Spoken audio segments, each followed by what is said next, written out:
आणि दुंडगाव शेठ भोर कृषी भूषण पुरस्कार प्राप्त सामाजिक कार्यकर्ते यांच्याकडून सहभागी प्रत्येक विद्यार्थ्यास 5 वह्या आणि सन्माननीय लक्ष्मण शेठ सखाराम भोर यांच्याकडून 51 रुपये सर्व बक्षीसदात्यांचं मनपूर्वक स्वागत आभार.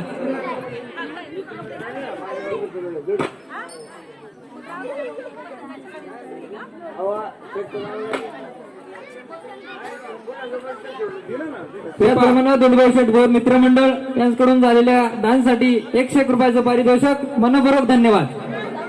हे पहा, पालक वर्गाला थोडी विनंती आहे, आपल्या मुलांची ड्रेपरी करण्यासाठी थोडं सहकार्य करायचे त्या रूम मध्ये, आणि गाणी जी इथून पुकारली जातील त्या मुलांनी इयत्ता पहिलीचा आणि तिसरीचा जो वर्ग आहे कोपऱ्यावर पहिला वर्ग त्या ठिकाणी ड्रेपरीसाठी जायचंय.